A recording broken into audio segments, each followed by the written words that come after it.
Hello दोस्तों, मैं आपका स्वागत करता हूं अपने यूट्यूब चैनल आज़ाद एजुकेशन में। और आज की इस वीडियो में हम देखने वाले हैं हमारा जो लोन मैनेजमेंट का प्रोजेक्ट है उसको हम जो है थोड़ा सा एक और जो कुछ फीचर्स और ऐड करने वाले हैं। तो उसके अंदर हम क्या करेंगे कि हमने जो ईएमआई को पे किया है वो उसको एडिट कर सकते हैं, हम उसको व्यू कर सकते हैं। और ऑटो रिफ्रेशिंग का हम सिस्टम करेंगे कि जहाँ पर भी हम एंट्रीज वगैरह कर रहे हैं तो वो ऑटो रिफ्रेश हो जाए, ना कि हमें बार बार उस फॉर्म को क्लोज करके ओपन करने की आवश्यकता हो। तो और थर्ड जो है वो हमारी जो एक टेबल का नेम है अकाउंट्स वाली, उसका जो है रीनेम करेंगे। और उसमें प्रॉब्लम्स थी तो इस वीडियो के अंदर मैं रीनेम करने वाला हूँ। तो चलिए चलते हैं हमारे प्रोजेक्ट की तरफ। और अपना प्रोजेक्ट जो है आपको ओपन कर लेना है और एसक्यूएल सर्वर मैनेजमेंट स्टूडियो को आपको जो है वो ओपन कर लेना है। तो सबसे पहले हम जो है हमारे टेबल को रीनेम कर लेते हैं। तो मैंने डेटाबेस से कनेक्टेड कर लिया वैसे। और यहाँ पे अपनी टेबल पर जाइए और राइट क्लिक कर दीजिए। ठीक है, सिंपली है वैसे। अपनी टेबल को रीनेम कर देते हैं अकाउंट्स। तो यहाँ पे रीनेम करने के बाद हमको कहाँ कहाँ पर रीनेम करना ये आप जानते ही हैं। एक तो फॉर्म 1 के अंदर, ठीक है। यहाँ पे डेटा जो एक लोड हो रहा है तो यहाँ पे हमको लिखना है ओ हम फॉरगेट को, इसको कॉपी में यहाँ से कर लेता हूँ। और जहाँ कहीं पे भी ऐड अकाउंट के अंदर, इसके अंदर भी हमें जो है इसकी आवश्यकता है। और यहाँ पर भी इसको पेस्ट कर देते हैं। एंड पार्टी स्टेटमेंट की अंदर भी जो है इसकी हमें आवश्यकता है। और लोन इंक्रीमेंट के अंदर पे ईएमआई के अंदर भी जो है हम इसको रीनेम कर देते हैं। यहाँ पे बैलेंस अपडेट हो रहा है। इसी प्रकार से इंक्रीमेंट, लोन इंक्रीमेंट के अंदर भी इसको जो है हम अपडेट कर देते हैं। और ये हमारा जो टेबल का रीनेम प्रोसीजर वो है कंप्लीट हुआ। नेक्स्ट पॉइंट है कि हमें क्या करना है। जब मैं आपको प्रोजेक्ट को स्टार्ट करके चेक कराता हूँ, फिर हमें क्या फीचर्स वो ऐड करना है इस वीडियो के अंदर।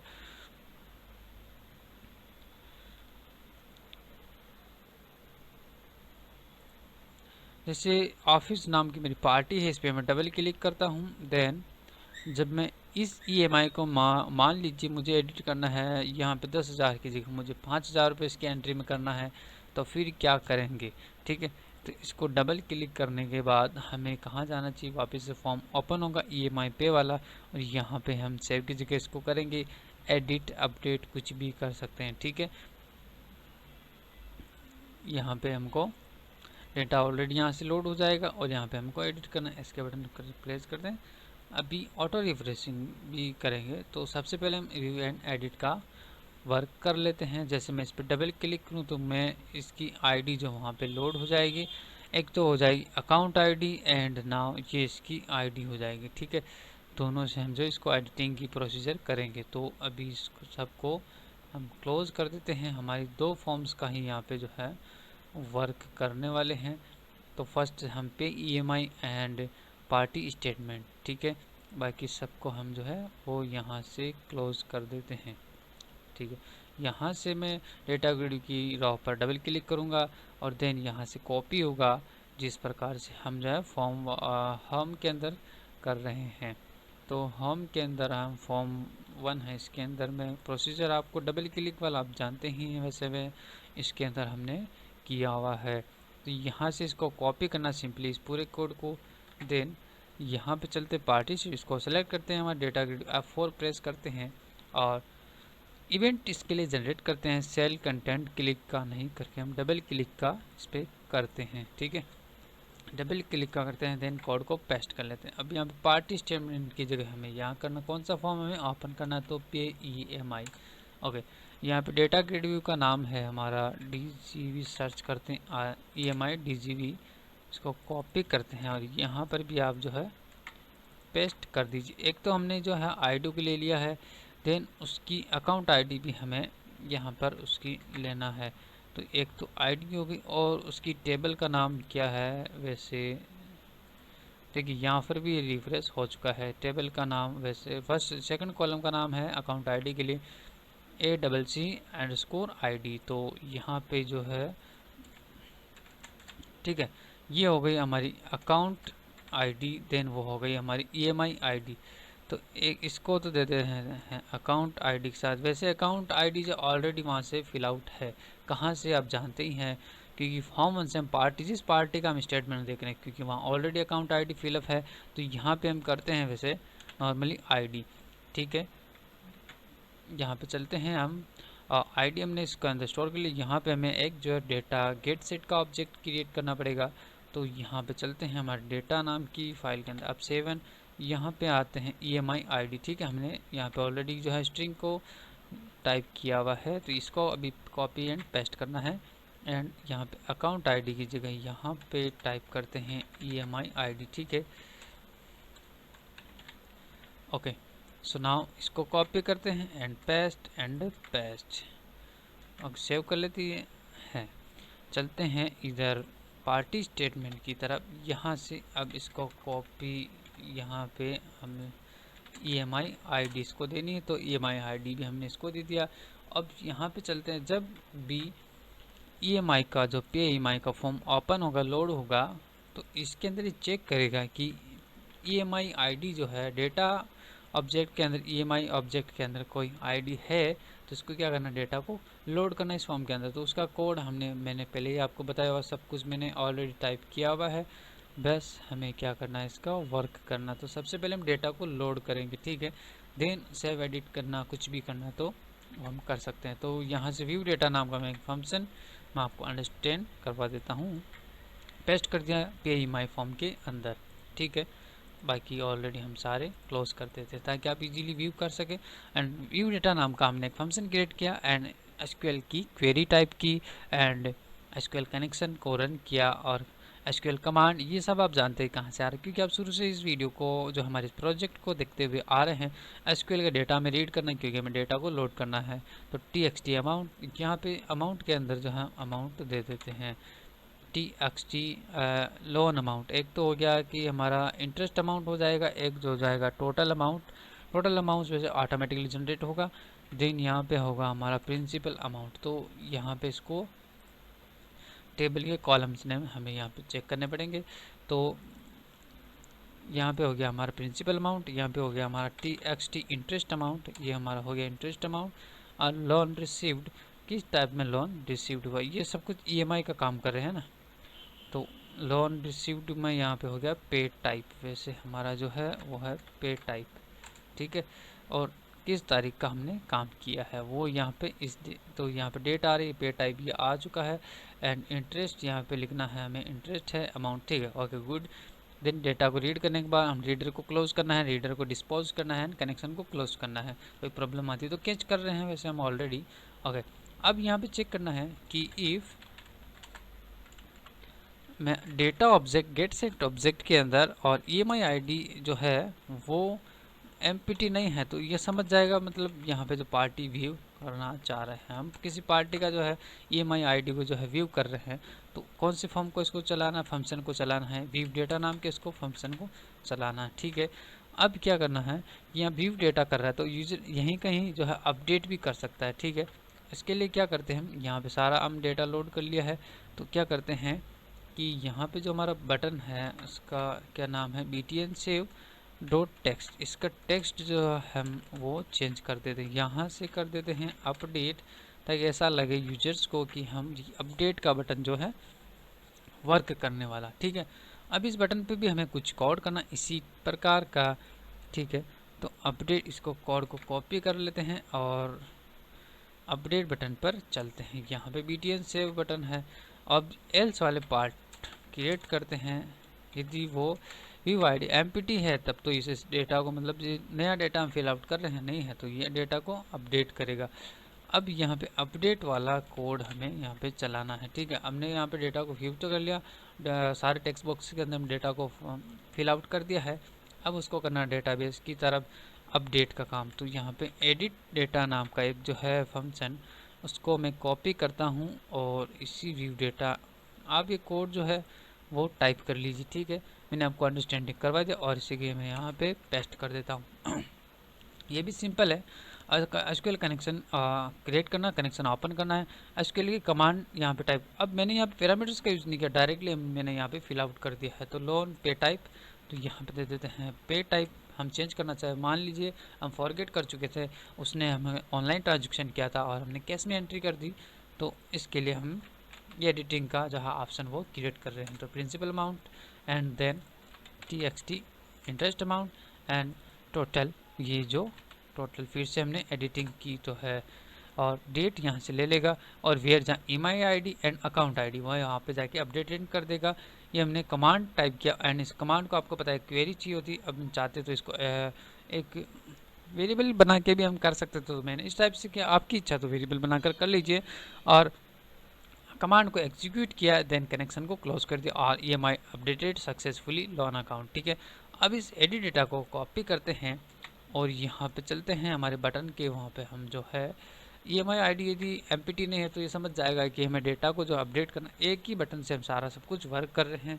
ठीक है, क्योंकि हम चेक करके फिर देना वर्क जो है कर रहे हैं। ये एरर रिसॉल्व कर दी हमने।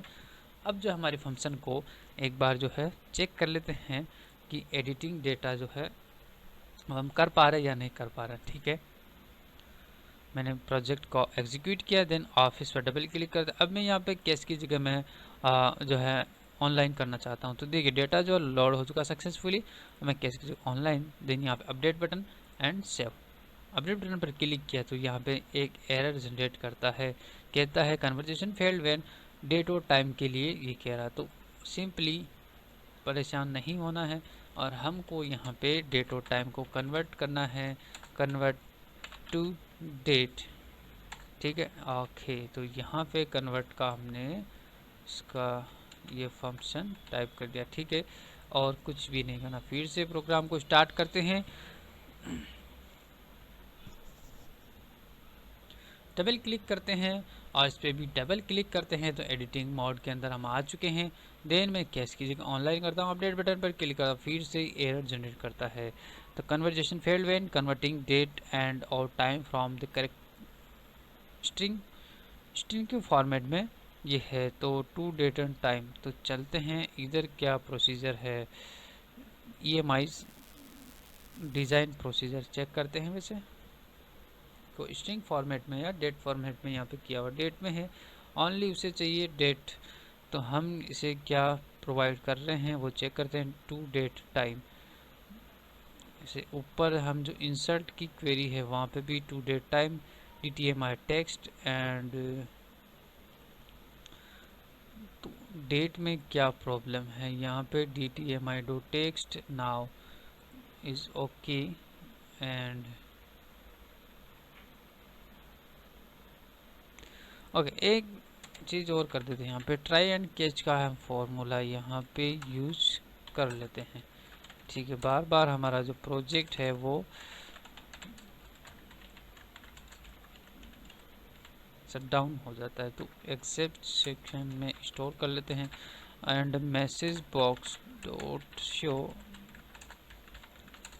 ठीक है, और इस सारे कोड को कट करते हैं एंड पेस्ट ट्राई के अंदर कर दे। ठीक है, ओके, तो अब यहाँ पे टू डेट कन्वर्जेशन की प्रॉब्लम है। यहाँ पर पार्टी पर डबल क्लिक करते हैं नाउ, तो पार्टी का जो है वो स्टेटमेंट चेक करते हैं। ऐसे ऑफिस पर डबल क्लिक करते हैं और यहाँ पे क्लिक करते हैं EMI पर। तो हम एडिट का प्रोसीजर यहाँ पे कर रहे थे, तो अपडेट बटन पर क्लिक करते हैं, EMI अपडेटेड सक्सेसफुली। ये कैसे हुआ, क्योंकि हमने क्या है एरर का जो डेट का फॉर्मेट है वो SQL जो सर्वर है वो पहले से जो ईयर लेता है, देन मंथ, देन डे, तो उसी को हमने चेंज करने के लिए यहाँ पे कुछ नहीं, आपको जो है अपडेट की जगह हम जो है उसका फॉर्मेट भी हमें डिफाइन करना। तो जैसे convert dot to date time and to string, यहाँ पे हमने फॉर्मेट को डिफाइन भी किया है, ईयर और मंथ और डे। सुनाओ, अब हमें क्या करना है, EMI अपडेट हो रही है तो उसको ऑटो रिफ्रेश पे लेके आए। अब एक प्रॉब्लम्स और है तो उसको रिजोल्व करनी है हमें, वैसे मैंने कर दिया है यहाँ पर, तो आप भी कर लीजिए। जब हमारा PMI फॉर्म क्लोजिंग हो तो इसका इवेंट आप क्रिएट कर लीजिए। अब शिफ्ट के साथ आप 7 प्रेस करते हैं, यहाँ पे जाके मैं आप इवेंट जो है वो दिखा देता हूँ। तो ये वाला फॉर्म क्लोजिंग, ठीक है, यहाँ पे क्या करना है, डेटा जो डॉट ई एम आई जो हमारी आईडी है ऑब्जेक्ट की, और उसको जो हमें नल करना है या एम्प्टी करना है। क्योंकि अब जब हम यहाँ पे मान लीजिए आप एडिटिंग या अपडेट के लिए आए थे किसी ई एम आई को, और आप जो है ई एम आई को अब अपडेट नहीं करना चाहते हैं, आपका जो है अमाउंट वो चेंज है, तो अब हमें क्या करना है, क्योंकि अब आप फिर से आप एड ई एम आई में जाएंगे, ये न्यू ई एम आई को आप क्रिएट करने के लिए जाएंगे, तब आपको ये फिर से वहीं पे, क्योंकि एमपीटी नहीं है तो इसे एमपीटी करना पड़ेगा। तो हमने यहाँ पे एमपीटी कर दिया है।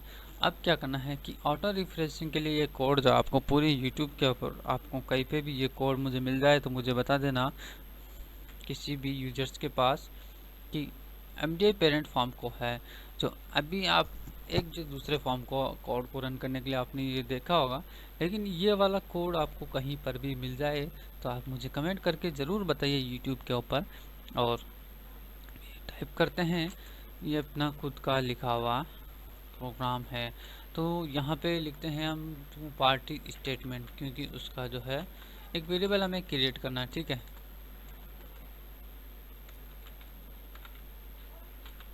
पार्टी स्टेटमेंट नाम का एक वेरिएबल क्रिएट कर लिया, और application dot open forms and now dot of type. Okay, of type हमने डिक्लेयर करना है, और यहाँ पे आएगा हमारे फॉर्म का नाम, एंड यहाँ पे उसको हम फंक्शन की तरह कॉल करेंगे एंड फर्स्ट और डिफ़ॉल्ट कर देंगे। तो हमें यहाँ पे करना है फर्स्ट और डिफ़ॉल्ट। अभी हम यहाँ पे फॉर्म का नाम देते हैं, हमारे फॉर्म का नाम, जिस आप किसी फॉर्म का जो है फंक्शन जो रन करवाना चाहते हैं तो उसको यहाँ पे आपको नाम देना है ना, फर्स्ट और डिफ़ॉल्ट। यहाँ पे क्या प्रॉब्लम है, फर्स्ट और डिफ़ॉल्ट क्यों नहीं आ रहा है, open forms dot of type and okay, हम यहाँ पे गलती हम कर रहे हैं, फॉर्म का नाम यहाँ पर देना है, एंड ये आ गया फर्स्ट और डिफ़ॉल्ट। ठीक है, अब पार्टी स्टेटमेंट के इस वेरिएबल कॉल करते हैं और लोड डेटा, क्यों इसको कॉल करते हैं, इसका नाम रन रहने देते हैं, and run dot load data, क्योंकि हमारे फॉर्म का भी नाम सेम हो गया था, तो इसलिए फाइंड आउट करने में प्रॉब्लम आएगी।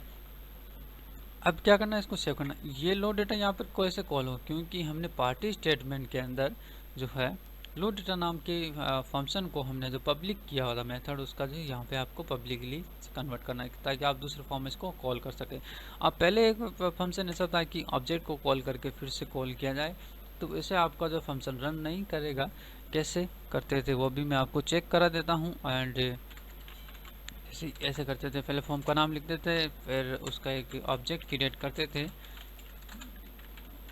ये मेथड जो वर्क नहीं करता है, तो फिर यहाँ पे लोड डेटा को कौन, ऐसे ये वर्क नहीं करता इस टाइप से, तो ये फंक्शन को जो रन नहीं करेगा, ये आप चेक कर लीजिए, मुझे तो पता है, आप चेक कर लीजिए इसको भी टाइप करके। देन अब हमें ये कोड कहाँ कहाँ अप्लाई करना है, एक तो यहाँ पर जब हम एडिट डेटा कर रहे हैं, एंड एक जो हम डेटा को क्रिएट कर रहे हैं, तो यहाँ पर भी कर देते हैं यहाँ पर। ठीक है, अब तुरंत तो मैसेज बॉक्स के फर्स्ट में करना है, और यहाँ पे हमने इसको एम्प्टी कर दिया है, एंड EMI आईडी को। अब पार्टी स्टेटमेंट के अंदर भी यही अकाउंट आईडी जो यहाँ फिल आउट हो रही, तो उसको भी यहाँ पे फॉर्म क्लोजिंग का मेथड लगा और उसको भी इस प्रकार से कर दिया, और यहाँ पर भी मैंने कर दिया है। यहाँ पे फॉर्म 1 में अपना लोड डेटा नाम का फंक्शन है, उसको पब्लिक मेथड किया हुआ है। ठीक है, और यहाँ पर भी रन टाइप कर देते हैं। ठीक है, और ये काम हमारा कंप्लीट हुआ, एंड हमने अब प्रोजेक्ट को स्टार्ट करते हैं और फिर से चेक कर लेते हैं सब कुछ सक्सेसफुली कंप्लीट। जैसे ये राहुल नाम की मैंने एक पार्टी, इसको मैं जो PIMI करता हूँ, तो यहाँ पे सब कुछ रिफ्रेश हो जाना चाहिए। नाम 10,000 रुपये, 2,000 रुपये, and case and update EMI update. ये अपडेट पे क्यों आया, वैसे हम तो ऐड कर रहे हैं PIMI 10,000, 2,000, case and save, EMI save successfully. Okay, अब देखिए ये ऑटोमेटिकली रिफ्रेश हुआ यहाँ पर भी और ठीक है। और अब जब इस फॉर्म को क्लोज करेंगे तो यहाँ पर भी अब 90,000 रुपये हैं। तो इस फॉर्म को क्लोज करने के लिए हमने एक इवेंट जो है हम फॉरगेट कर चुके हैं एसके बटन का, तो वो यहाँ पर भी लगा देते हैं। एंड डैशबोर्ड का हम जाके देखेंगे तो ये 90,000 रुपये हो चुके हैं। ओके, तो ऑटोमेटिकली सब जगह जो रिफ्रेशिंग हो रही है। तो अब हम चलते हैं, ऐसे ऐड अकाउंट के अंदर भी हमने कर दिया है। वैसे सेव बटन पर क्लिक करेंगे तब वो वहाँ पर जो है हमारा जो फॉर्म 1 का जो फंक्शन है उसका भी जो है refresh account created successfully. And now यहाँ पर भी उसको पेस्ट कर देते हैं। पेस्ट करने के बाद हमने फॉर्म का नाम टाइप करना है, फॉर्म का नाम फॉर्म 1 है। ओके, तो यहाँ पर भी वो रिफ्रेश कर देगा, देन हमें ये मैसेज बॉक्स शो कराएगा। ओके, अब हम क्या कर रहे थे कि जब पार्टी स्टेटमेंट को एस्के बटन में प्रेस करूँ तो यहाँ पे जो है ये वाला फॉर्म क्लोज हो जाए। तो यहाँ पे की डाउन करते हैं।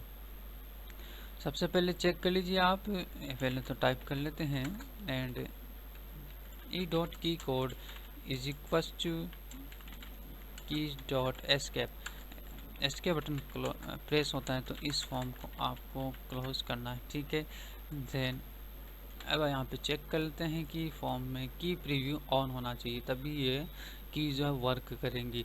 तो की प्रीव्यू फॉल्स है तो इसको ट्रू कर दीजिए, देन सेव कर दीजिए एंड चेक कर लीजिए आप, और हमारी वीडियो यहीं पर एंड होता है। यदि आपको ये प्रोजेक्ट अच्छा लगा है तो मुझे आप कमेंट करके ज़रूर बताइए। एंड नाउ इसके बटन प्रेस करते हैं, ठीक, ये देखिए। ओके, यदि आपको ये प्रोजेक्ट जो है अच्छा लगा और यदि इस वीडियो में आपको कुछ सीखने को मिला है तो मुझे कमेंट करके बताइए, और इस वीडियो को लाइक कीजिए, शेयर कीजिए और अपने प्रोग्रामिंग फ्रेंड्स को ये वीडियो शेयर करना ना भूलें। थैंक्स है।